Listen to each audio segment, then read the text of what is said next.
Ready, set, Go. learn French with stories, wherever you go. This is French Stories Hub. La boulangerie de mes souvenirs. Une histoire sur le passé, les choix et l'odeur du pain chaud. L'héritage. Quand ma grand-mère est morte, elle m'a laissé sa boulangerie.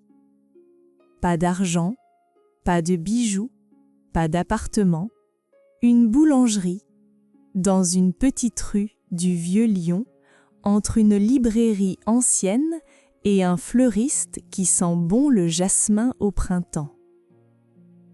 La boulangerie s'appelle Au Pain Doré. Elle existe depuis 62 ans. Ma grand-mère Madeleine l'a ouverte avec mon grand-père Georges en 1962 quand il venait de se marier. Mon grand-père est mort il y a 20 ans. Ma grand-mère a continué seule, jusqu'au bout.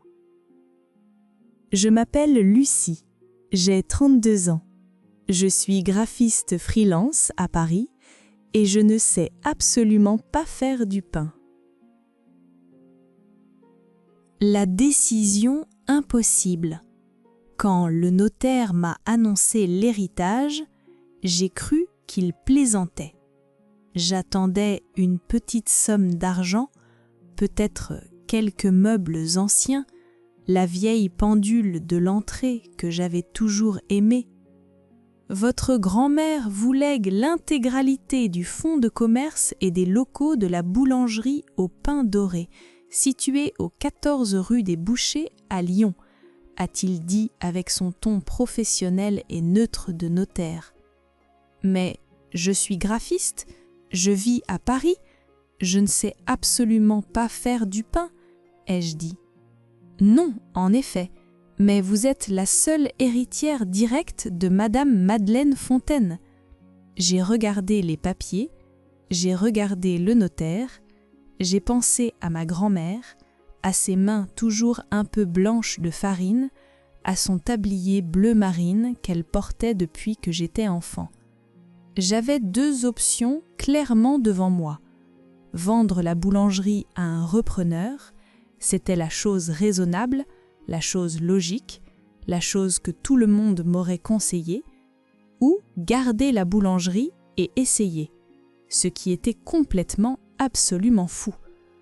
Je ne savais pas encore laquelle des deux j'allais choisir, mais j'ai pris le train pour Lyon le lendemain matin pour voir d'abord. La première visite. Quand j'ai ouvert la porte de Au Pain Doré pour la première fois, sans ma grand-mère, l'odeur m'a frappée comme une vague. Pain chaud, beurre, vanille, cannelle. J'ai fermé les yeux une seconde. J'avais 7 ans. Ma grand-mère me donnait un petit pain au chocolat encore tiède avant l'école. Elle me disait toujours « Les journées difficiles commencent mieux avec du bon pain ». J'ai ouvert les yeux. La boulangerie était vide et silencieuse. Les vitrines étaient propres, mais vides. Les étagères étaient rangées. La grande caisse ancienne en bois était fermée. Tout attendait. J'ai fait le tour de la boutique lentement. La petite cuisine derrière le comptoir, le fournil avec ses grands fours, ses bacs à pétrir, ses étagères de moules et de plaques, tout était en ordre. Ma grand-mère avait toujours été très soignée et ordonnée. Sur la table de travail, j'ai trouvé un cahier, un vieux cahier à spirale, couverture bleue, avec en haut, à la main, mes recettes, pour Lucie. J'ai pris le cahier dans mes mains et j'ai pleuré. Les voisins. Le lendemain matin, j'étais encore dans la boutique à lire les recettes du cahier quand quelqu'un a frappé doucement à la porte vitrée. une femme d'une 60aine d'années, cheveux gris, coupés courts, sourire immédiatement chaleureux, un gros bouquet de tulipes jaunes et roses à la main. Je suis Françoise, la fleuriste de la boutique d'à côté. J'étais une grande amie de Madeleine depuis 40 ans et quelques. Je l'ai fait entrer. On a bu un café dans le petit arrière-boutique et Françoise m'a parlé de ma grand-mère, des choses que je ne savais pas, que Madeleine chantait toujours en fabriquant ses croissants le matin à 4 heures du matin, la même chanson depuis des années, une vieille chanson de Piaf.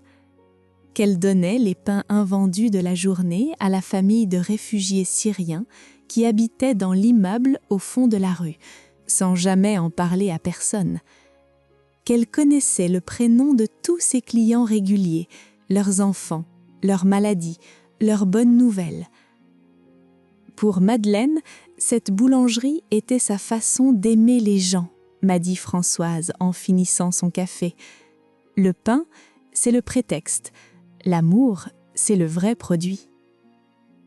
J'ai réfléchi à cette phrase longtemps après que Françoise soit repartie dans sa boutique de fleurs. Longtemps. L'homme qui attendait.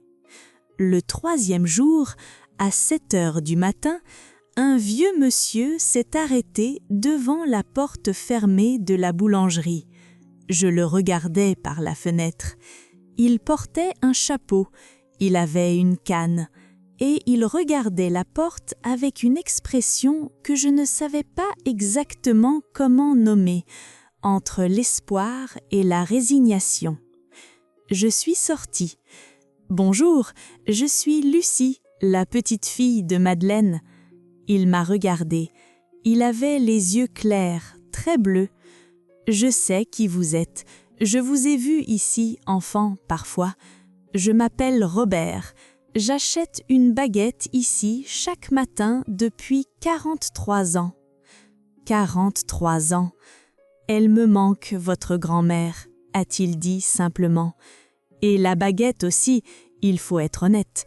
J'ai souri malgré moi. Je vais voir ce que je peux faire, ai-je dit, sans promettre. Le cahier bleu. Ce soir-là, seule dans la boulangerie silencieuse, j'ai lu le cahier bleu du début à la fin. J'ai pris du temps, j'ai relu certaines pages 2 fois. Les recettes étaient là, la baguette tradition, les croissants pur beurre, la tarte aux pralines roses, le pain de campagne au levain. Mais entre les recettes, il y avait des notes, des petites phrases écrites au crayon, d'une écriture légère. Le secret de la baguette, du temps. On ne peut pas presser le pain. La pâte feuilletée. 20 minutes de patience valent mieux que 2 heures de précipitation. Les clients n'achètent pas du pain. Ils achètent un bonjour et un sourire. Le pain, c'est en plus. Et à la dernière page, une note pour moi. Lucie, je ne te demande pas de devenir boulangère.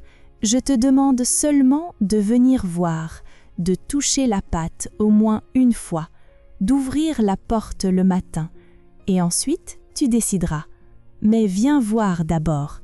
Je t'aime, mamie. La décision. J'ai appelé mon meilleur ami, Thomas, à Paris. La boulangerie de ma grand-mère, je crois que je vais la garder. Long silence. Lucie, tu ne sais pas faire du pain. Je sais, mais il y a un cahier de recettes et des fours et des voisins très gentils et un vieux monsieur qui attend sa baguette depuis 43 ans. Et ton appartement à Paris? Tes clients? Je peux travailler en remote et Paris sera là si ça ne marche pas. C'est complètement fou. Oui, Tu es sûr ? J'ai regardé par la fenêtre de la boulangerie, la petite rue des bouchers, les pavés humides, la lumière du matin qui commençait à apparaître sur les façades vieilles. Pas du tout, ai-je dit, mais je vais essayer. 6 mois plus tard. 6 mois plus tard, je me lève chaque matin à 4h30. Mon réveil sonne dans le noir total et je me lève sans hésiter, ce qui m'aurait semblé impossible à Paris. Je ne chantais pas au début, j'étais trop concentrée, trop stressée, trop occupée à ne pas rater la pâte et à surveiller les fours. Mais maintenant, certains matins, il m'arrive de fredonner quelque chose en pétrissant. Je ne fais pas exprès, ça sort tout seul, comme ça devait sortir chez ma grand-mère. Robert vient chaque matin chercher sa baguette. On parle 5 minutes. Il me raconte des histoires de Lyon d'avant. Je lui apprends à utiliser son téléphone. Ça marche bien. Je ne suis pas encore une grande boulangère, loin de là. Mes croissants ne sont pas toujours parfaits le matin. Ma tarte aux pralines roses est encore un peu trop sucrée, selon Françoise, qui ne mâche pas ses mots. Et parfois, je rate la pâte et je dois recommencer depuis le début à 5h du matin. Mais ma baguette tradition, la recette du cahier bleu, avec le temps qu'il faut, sans presser, elle est bonne, vraiment bonne. Et chaque matin, quand j'ouvre les volets et la porte à 6h précises et que l'odeur du pain chaud sort dans la rue pavée, je pense à ma grand-mère, à ses mains toujours un peu blanches de farine, à son tablier bleu marine, à sa façon de dire bonjour à chaque client comme si c'était la personne la plus importante de sa journée. Je pense à la note à la dernière page du cahier bleu. Viens voir d'abord. Je suis venue voir et je suis restée. Et je comprends maintenant ce qu'elle voulait vraiment me laisser. Pas une boulangerie, une façon d'être dans le monde, une façon d'aimer les gens, brique par brique, pain par pain, bonjour par bonjour. Fin. Avant de partir, j'ai une question pour vous. Est-ce que vous avez un souvenir lié à une odeur ? Le pain chaud, un parfum, la cuisine de votre grand-mère ? Et si vous étiez Lucie, vous gardiez la boulangerie ou vous la vendiez ? Dites-le moi dans les commentaires en français. J'ai hâte de vous lire. N'oubliez pas de vous abonner à la chaîne et d'activer les notifications pour ne rater aucune nouvelle histoire en français. À bientôt pour une nouvelle aventure!